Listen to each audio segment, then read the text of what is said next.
الحمد لله وحده والصلاة والسلام على من لا نبي بعده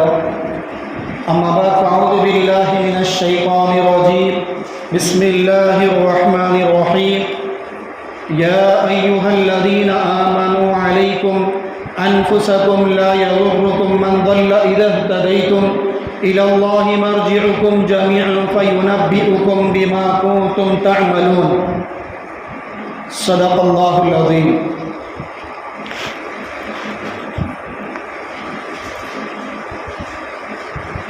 محترم بزرگان دین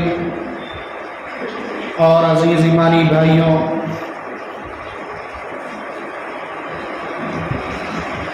میرے اور آپ کے پیارے آقا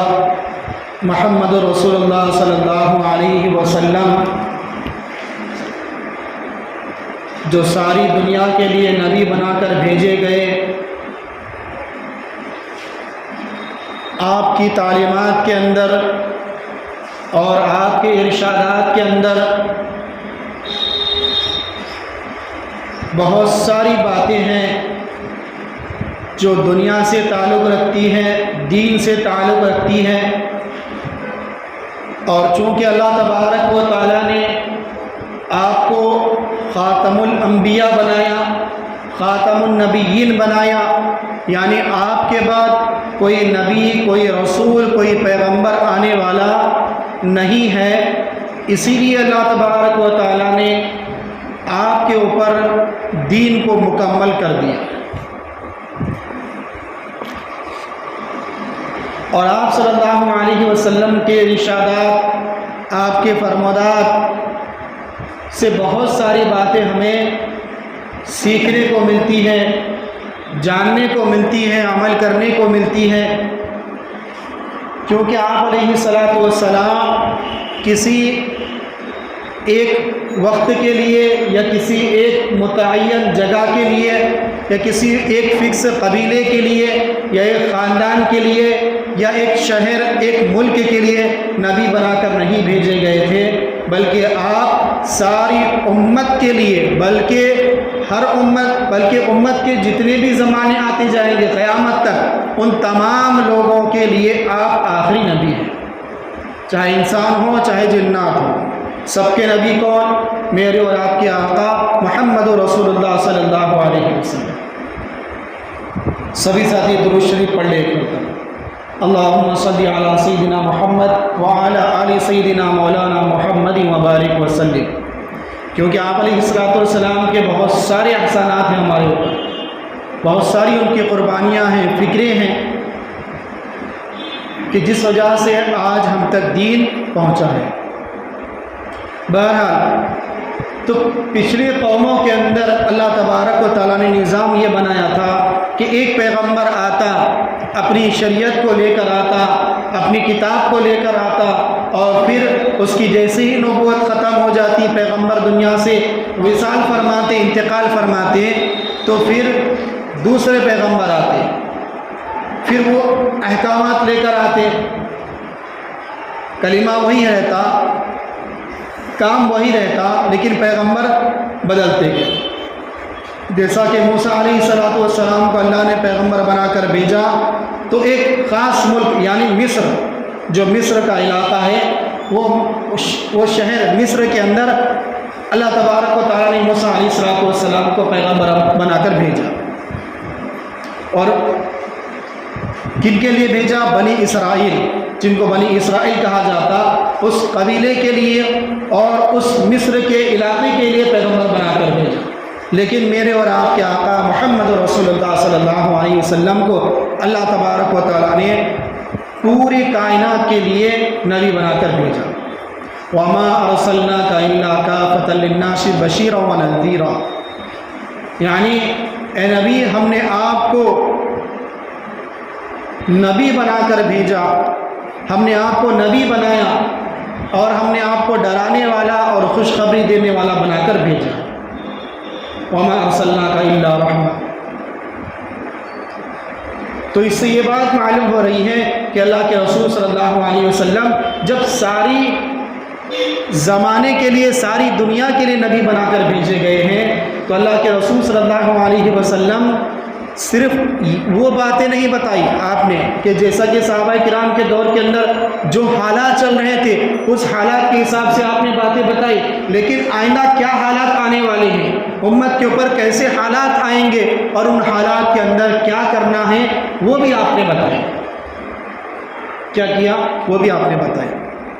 کیوں؟ اس لیے کہ آپ علیہ الصلوۃ والسلام جانتے تھے کہ میرے بعد کوئی نبی آنے والا نہیں ہے، تو میں بھی ختم ہو جاؤں گا، میرے صحابہ بھی دنیا سے رخصت فرمائیں گے، تو اس کے بعد میری امت تک میری باتیں پہنچے اور میری امت کو سمجھ میں آ جائے کہ ہمارے پیغمبر نے، ہمارے رسول نے یہ باتیں ہمیں بتائی تھی۔ اس لیے کئی باتیں اللہ کے رسول صلی اللہ علیہ وسلم نے ایسی بتائی کہ اس زمانے میں ان باتوں کا تصور بھی نہیں کیا جا سکتا تھا، ان باتوں کو، ان کاموں کو اپنے ذہن میں لانا مشکل تھا۔ بہرحال وہ باتیں کون سی ہیں میں بعد میں بتاؤں گا، لیکن اس لیے اللہ کے رسول صلی اللہ علیہ وسلم کو اتنی زیادہ فکر تھی امت کی کہ آپ علیہ الصلوۃ والسلام فرماتے ہیں کہ میری مثال اس شخص جیسی ہے کہ جس نے ایمان کا چراغ تو جلا لیا، جس نے ایمان کا چراغ جلایا، ایمان کی موم بتی کو جلایا ہے، لیکن جو پروانے ہیں، یعنی جب آپ دیکھیں گے لائٹ چلی جائے اور موم بتی یا چراغ لگائیں گے تو اس وقت پروانے ہوتے ہیں، چھوٹے چھوٹے کیڑے ہوتے ہیں جو چراغ کے اوپر آتے جل کر مر جاتے ہیں۔ آپ کتنا بھی اس کو ہٹائیں گے لیکن چراغ کی روشنی ان کو اتنی پسند آتی ہے کہ اس کے اندر جائیں گے جل کر مر جائیں گے۔ تو اللہ کے رسول صلی اللہ علیہ وسلم فرماتے ہیں کہ میری بھی مثال اسی جیسی ہے کہ میں نے چراغ جلا لیا ہے ایمان کا، اسلام کا، اور میری امت پروانوں کی طرح ہے، ان چھوٹے چھوٹے پروانوں کی طرح ہیں جو چراغ کے پاس آتے جل جاتے۔ تو میں کوشش یہ کر رہا ہوں کہ تم کو میں ہٹا رہا ہوں تاکہ تم اس چراغ کے اندر جل نہ جاؤ، لیکن تم خود بخود اس چراغ کے اندر جا رہے ہو اور جلتے جا رہے ہو۔ اور ایک حدیث کے اندر اللہ کے رسول صلی اللہ علیہ وسلم نے فرمایا کہ میں تمہاری کمروں کو پکڑ پکڑ کر، تمہاری پیٹھوں کو پکڑ پکڑ کے کھینچ رہا ہوں تاکہ تم جہنم میں اور دوزخ کے گڑھے میں گرنے سے بچ جاؤ، اور جتنا میں کھینچ رہا ہوں اتنی کثرت سے تم نیچے گرتے چلے جاؤ۔ اللہ کے رسول صلی اللہ علیہ وسلم کو امت کی بہت فکر تھی، اتنی فکر تھی، اتنی فکر تھی۔ ایک حدیث کے اندر آتا ہے کہ اللہ کے رسول صلی اللہ علیہ وسلم امت کی فکر کی وجہ سے ہمیشہ ٹینشن کے اندر، ہمیشہ فکر کے اندر، ہمیشہ غم کے اندر رہتے تھے۔ وہ ٹینشن کون سی تھی؟ نہ پیسے جمع کرنے کی، نہ بینک بیلنس بنانے کی، نہ بیوی بچوں کی، نہ اپنے خاندان والوں کی، بلکہ ایک ہی فکر تھی کہ میری امت کا ایک ایک فرد جنت میں جانے والا کس طرح بن جائے، یہ فکر تھی۔ اب ظاہر سی بات ہے اللہ کے رسول صلی اللہ علیہ وسلم کو صرف اس وقت جتنی امت آپ کی نظروں کے سامنے موجود تھی صرف ان کی فکر نہیں تھی، ان کے ساتھ ساتھ قیامت تک آنے والے جتنے بھی لوگ ہیں ان تمام کی فکر آپ کو تھی۔ اس لیے اللہ کے رسول صلی اللہ علیہ وسلم نے صحابہ کے سامنے کچھ باتیں ایسی ارشاد فرمائیں کہ ان باتوں کو اگر اس وقت کے دور کے حساب سے سوچا جائے تو مشکل معلوم ہوتا، لیکن آج کے دور کے حساب سے دیکھا جائے اور جس طرح کے حالات ابھی بن رہے ہیں ان حالات کا اگر جائزہ لیا جائے تو معلوم ہوتا ہے کہ 1400 سال پہلے میرے اور آپ کے آقا محمد رسول اللہ صلی اللہ علیہ وسلم نے جو باتیں ذکر فرمائی تھی آج وہ ساری کی ساری باتیں ہمیں نظر آ رہی ہیں۔ اللہ کے رسول صلی اللہ علیہ وسلم نے فرمایا تھا کہ ایک وقت ایسا آئے گا کہ فتنے تمہارے گھروں کے اندر ایسے آئیں گے، ایسے گریں گے جیسے بارش کے قطرے گرتے ہیں۔ بارش کے قطروں سے اس لیے تشبیہ دی اللہ کے رسول صلی اللہ علیہ وسلم نے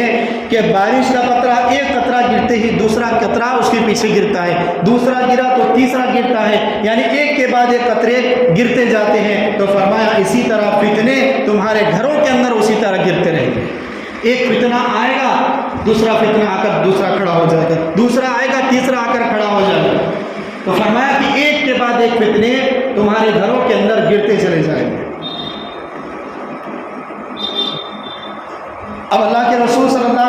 وسلم نے یہ بھی بتایا کہ جب فتنے کا دور آ جائے اور فتنے کی علامتیں ظاہر ہونے لگے تو تمہیں کیا کرنا چاہیے، ان فتنوں سے بچنے کے لیے کیا کرنا چاہیے، اور فتنوں کی حفاظت کے لیے کیا کرنا چاہیے، اور فتنوں کو ختم کرنے کے لیے کیا کرنا چاہیے۔ سب سے پہلے اللہ کے رسول صلی اللہ علیہ وسلم نے ایک دعا ارشاد فرمائی، اس دعا کو اللہ کے رسول صلی اللہ علیہ وسلم پڑھا کرتے تھے، تو ہمیں بھی اس دعا کو ہر نماز کے بعد پڑھنا چاہیے۔ اللہم انا نعوذ بک من الفتن ما ظہر منها وما بطن۔ کیا دعا ہے وہ؟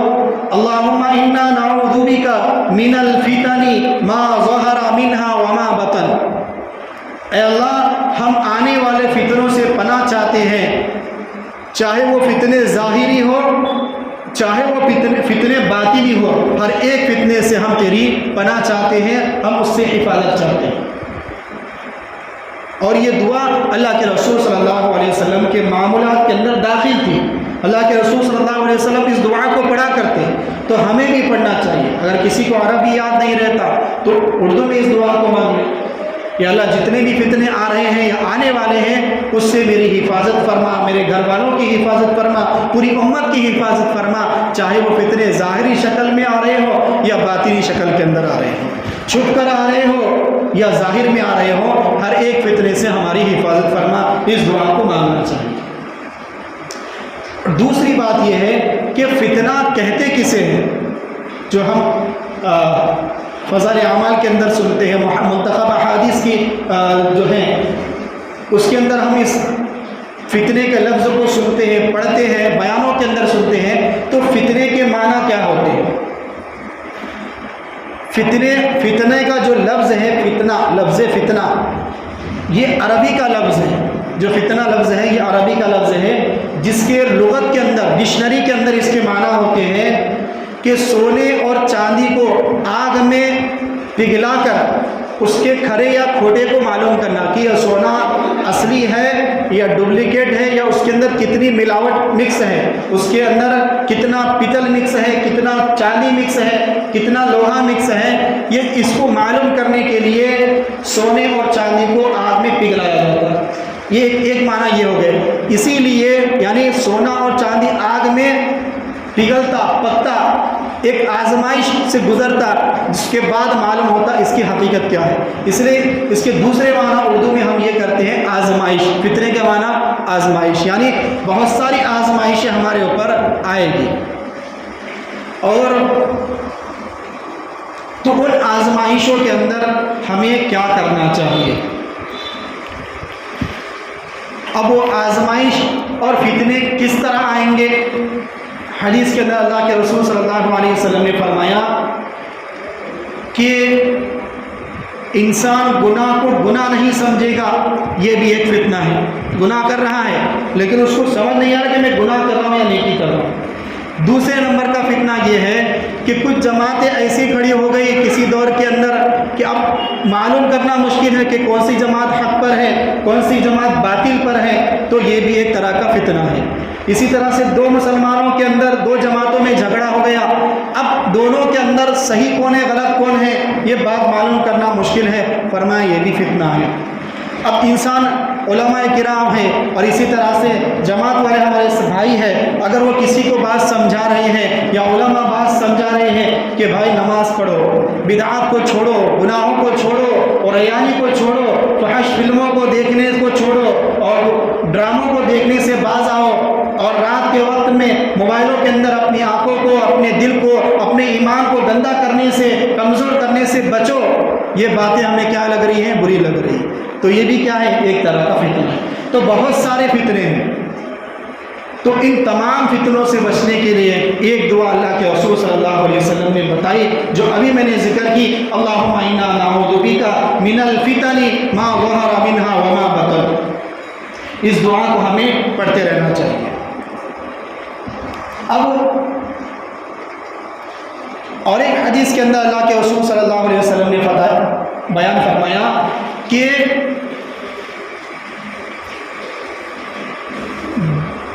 دو مسلمانوں کے اندر جھگڑا ہو جائے اور دونوں نے تلوار اٹھا لی اور آج کے دور کے حساب سے جو ہاتھ میں آیا وہ اٹھا لیا، اور ایک نے دوسرے کو مارا، دوسرے نے تیسرے کو مارا، تو اللہ کے رسول اور اس میں سے کوئی ایک مر گیا تو اللہ کے رسول صلی اللہ علیہ وسلم نے صحابہ سے فرمایا کہ دونوں کے دونوں دوزخ میں جائیں گے۔ صحابی رسول نے پوچھا اے اللہ کے رسول، قتل کرنے والا تو جہنم میں جائے گا، یہ بات سمجھ میں آ رہی کیونکہ اس نے اس کو قتل کر دیا ہے، مسلمان بھائی کو قتل کر دیا، لیکن مرنے والا یہ کیوں دوزخ میں جائے گا؟ تو اللہ کے رسول صلی اللہ علیہ وسلم نے فرمایا مرنے والا اس لیے دوزخ میں جائے گا کہ اس نے بھی تلوار اور لاٹھی کو اٹھایا تھا، اگر اس کا داؤ چل جاتا تو یہ سامنے والے کو مار دیتا، لیکن اس کا داؤ نہیں چلا، اس لیے سامنے والے نے اس کو مار دیا، تو اس لیے دونوں دوزخ میں جائیں گے۔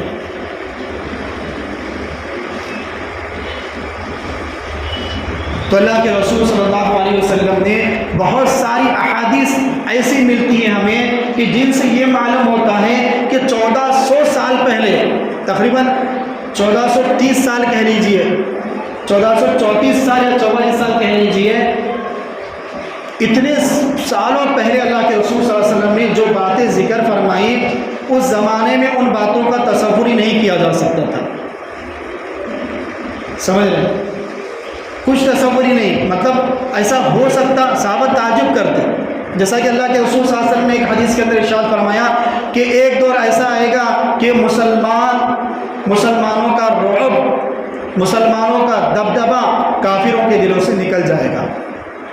تو صحابی رسول نے پوچھا اللہ کے رسول، کیا اس وقت ہمارے مسلمان بھائی کیا کم رہیں گے، ان کی تعداد کم رہے گی؟ اللہ کے رسول نے فرمایا نہیں، ان کی تعداد زیادہ ہوگی، لیکن ان کے دلوں سے، یعنی کافروں کے دلوں سے ان کا ڈر اس لیے نکل جائے گا کہ یہ لوگ ایمان کو جو ہے آہستہ آہستہ کمزور کریں گے، صرف ان کا مقصد یہ ہوگا اپنے پیٹ کو بھرنا، اپنے بیوی بچوں کے پیٹ کو بھرنا، مال کمانا، چاہے جہاں سے بھی آئے، حلال طریقے سے آ جائے مال یا حرام طریقے سے آئے، بس اپنے پیٹ کی آگ بجھنا چاہیے، اور چوتھے نمبر پر اپنی جائیداد کو بڑھانے کی اتنی فکر کریں گے، نہ حلال دیکھیں گے نہ حرام دیکھیں گے۔ تو دنیا کے پیچھے اتنے زیادہ میری امت پڑ جائے گی جس وجہ سے کافروں کے دلوں سے ان کا رعب، ایمان والوں کا رعب جو ہے، دبدبہ جو ہے ختم ہو جائے۔ آج اندازہ لگا کر دیکھ لیجئے، خوب اندازہ لگائیے کیا حالات ہمارے اوپر آ رہے ہیں، اس سے ہم اندازہ لگائیں کہ ان بدبختوں کے دلوں میں ہمارے مسلمانوں کا کوئی دبدبہ، کوئی رعب ہے یا نہیں۔ خود اندازہ لگا، ذرہ برابر بھی نہیں۔ کیوں؟ اس لیے کہ ہم نے اپنی جان کو کس کے حوالے کر دیا؟ اپنی حوث کے حوالے، اپنے نفس کے حوالے کر دیا۔ اپنے نفس، یعنی دل میں جو آ رہا وہ کر رہے، دل میں جیسا سمجھ میں آ رہا ویسا کر رہے، جسم کو راحت جس طرح ملنا چاہ رہی ہے اس طرح وہ جسم کو راحت پہنچا رہے، چاہے جائز طریقے سے ہو، ناجائز طریقے سے ہو، حرام آمدنی کے ذریعے سے ہو، حلال آمدنی کے ذریعے سے ہو، کوئی فکر نہیں، اور اس میں سب برابر، الا ماشاء اللہ 100 میں کوئی 5 آدمی ایسے نکلیں گے یا 10 آدمی ایسے نکلیں گے جو حلال روزگار کما کر حلال طریقے سے زندگی گزاریں۔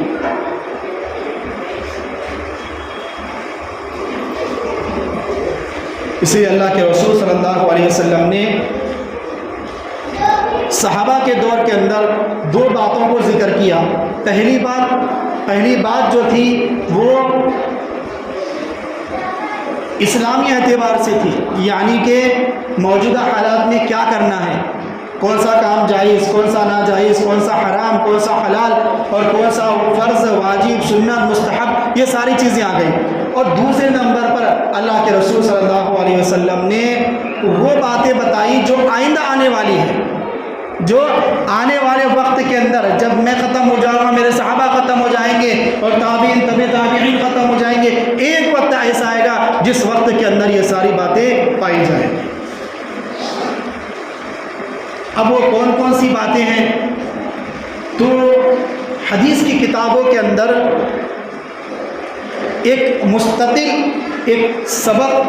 ایک لیسن، ایک پارٹ جو ہے قائم کیا گیا ہے، اور اس سبق کا نام رکھا ہے حدیث کی کتابوں میں، بڑی بڑی کتابیں اٹھا کر دیکھ لیجئے، یا جو جانتے ہیں اس سے پوچھ لیجئے،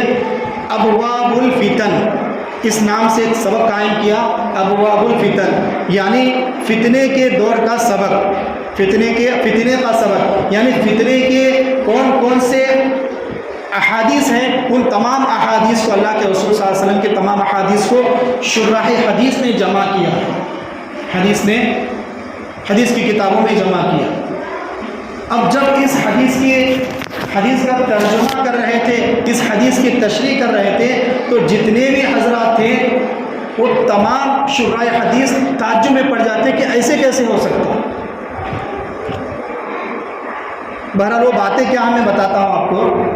تو دیکھیے اللہ کے رسول صلی اللہ علیہ وسلم نے، حضرت علی رضی اللہ تعالیٰ عنہ کی حدیث ہے کہ اللہ کے رسول صلی اللہ علیہ وسلم نے 15 باتیں بیان فرمائی، اور یہ فرمایا کہ اگر یہ 15 باتیں میری امت کے اندر آ گئی تو سمجھ لینا فتنے ایک کے بعد ایک گھیر لیں گے، پریشانیوں کے اندر یہ مبتلا ہو جائیں گے، ایک کے بعد ایک ٹینشن ان کی زندگیوں میں آتا رہے گا۔ اب ان 15 باتوں کا ہم خود جائزہ لیں کہ یہ 15 باتیں ہماری زندگی کے اندر ہے یا نہیں۔ اگر ہے اور حالات ایسے آ رہے ہیں، کہا جا رہا ہے کہ اذان مائک کے اندر نہیں دینا، کہا جا رہا ہے کہ جو فوارہ ہے، جو فاؤنٹین ہے، جہاں سے پانی نکلتا ہے اس کو یہ شیولنگ بتا رہے ہیں، تو یاد رکھیے یہ 15 باتیں ہمارے اندر پائی جا رہی ہیں، تبھی یہ حالات آ رہے ہیں۔ تو ایک کے بعد ایک بات کو سن لیجئے، اللہ کے رسول صلی اللہ علیہ وسلم کی زبان مبارک سے نکلی ہوئی یہ 15 باتیں ہیں، اگر ہمارے اندر ہے تو یاد رکھیے فتنے ابھی کم ہیں، آئندہ زیادہ آئیں گے۔ اگر ہے توبہ کر لیں، استغفار کر لیں، اللہ سے معافی مانگ لیں، اللہ حالات کو درست کریں گے۔ اگر معافی نہیں مانگیں گے تو آئندہ آنے والے فتنے اس سے بھی کہیں زیادہ خطرناک ہوں گے، حالات اس سے بھی کہیں زیادہ خطرناک ہوں گے۔ ایک مسجد کو انہوں نے ہمارے قبضے سے جو ہے لے لیا، بابری مسجد کو، اب یہ دوسری مسجد کے اوپر جو اسلامی پراپرٹی ہے ان کو یہ لوگ نشانہ بنا رہے ہیں، کیونکہ ان کے پاس کوئی ایشو نہیں ہے جس کی وجہ سے اس کو مدعا بنا کر نیوز چینل کے اندر پھیلایا جائے اور چینلوں کے ذریعے سے اچھی خاصی کمائی کرنے کا موقع مل جاتا ہے ان لوگوں کو۔ تو کوئی ایشو نہیں تھا، CAA NRC وہ بھی ختم ہو گیا، کورونا بھی ختم ہو گیا، لاک ڈاؤن بھی ختم ہو گیا۔ اب یہ لوگ انہوں نے دماغ لگایا کہ ایسی جگہوں پر بس ان کے مساجد کو گھیرا جائے، مدرسوں کے اوپر بھی تھوڑی بہت انہوں نے نشانہ کھینچا، اب مسجد کے اوپر آئے۔ کیوں؟ کیونکہ مدرسوں کی اہمیت، جیسا پچھلے جمعے عرض کیا تھا، مدرسوں کی اہمیت ہمارے دلوں کے اندر اتنی نہیں ہے، آج بھی کہہ رہا ہوں۔ کیوں؟ اس لیے کہ مدرسے میں بچے پڑھتے، وہاں کے اساتذہ رہتے، اور جو مدرسے کے ذمہ دار رہتے یا مدرسے کے فکر مند احباب رہتے وہی مدرسے میں جاتے، وہی مدرسے کی کارگزاری لیتے۔ اس لیے انہوں نے کیا کیا، مسجد کو ٹارگٹ کریں گے تاکہ سارے لوگوں کا ذہن مسجد کی طرف آ جائے۔ مدرسے کو چھیڑیں گے اتنے لوگ توجہ نہیں دیں گے، مسجد کو چھیڑیں گے تو کیا کریں گے، سارے لوگوں کی توجہ مساجد کے اوپر آئے گی۔ تو اس لیے کیا کیا انہوں نے، مسجد کو چھیڑ دیا۔ اب دیکھیے یہ جو حالات آ رہے ہیں، ان لوگوں کے اندر کوئی طاقت نہیں ہے کہ وہ حالات لائیں، یہ سب اللہ کی طرف سے ہے۔ اب دیکھیے 15 باتیں ہماری زندگیوں کے اندر ہے یا نہیں، اگر ہے تو ہم توبہ استغفار کر لیں۔ پہلی بات جو اللہ کے رسول صلی اللہ علیہ وسلم نے ارشاد فرمائی، سرکاری خزانے کو لوٹ کا مال سمجھ کر استعمال کیا جائے گا۔ سرکاری خزانے سے مراد ہے، اب ہم دیکھ سکتے ہیں، ہم سوچ سمجھ سکتے ہیں کہ جتنے بھی احباب سیاست دان ہوتے ہیں وہ کتنا جو ہے پبلک کا مال کھاتے ہیں، ہم اندازہ لگا سکتے ہیں۔ ایک تو یہ تو سیاست دان جتنے بھی ہوتے ہیں وہ کھاتے ہیں، اس کے علاوہ خود ہم جو ملک کے اندر رہ رہے ہیں، اپنے گھروں کے اندر رہتے ہوئے بھی پبلک کا مال کھا رہے ہیں۔ کس طرح؟ ہم نے گھر کے اندر کیا کر لیا ہے، کہیں سائڈ سے بجلی کا کلیکشن لے لیا یا پھر میٹر کو بند کر دیا۔ اب اس وجہ سے کیا ہو رہا ہے، میٹر رات کو نہیں چل رہا، رات کو جتنا یوز کرنا ہے پنکھے کولر AC وغیرہ لگا کر ہم کیا کر رہے ہیں، پبلک کے مال کو لوٹ رہے ہیں، یہ بھی لوٹنے میں آتا۔ دوسرے نمبر پر آپ ٹرین میں سفر کر رہے ہیں، بغیر ٹکٹ کے سفر کر رہے ہیں، یہ بھی پبلک کا مال لوٹنے کے اندر آتا ہے۔ یا ٹرین میں آپ نے سفر کر رہے ہیں، آپ نے لوکل ٹکٹ لیا ہوا ہے، سیکنڈ کلاس کا جو ہے ٹکٹ ہے آپ کا، آپ فرسٹ کلاس میں چلے گئے، یہ بھی پبلک کے مال کو لوٹنے میں آتا ہے۔ تو شرائع حدیث فرماتے ہیں اور بڑے بڑے فقہا فرماتے ہیں کہ چوری کے مال کو واپس کرنا، اس کی تلافی کرانا آسان ہے۔ جیسا آپ نے کسی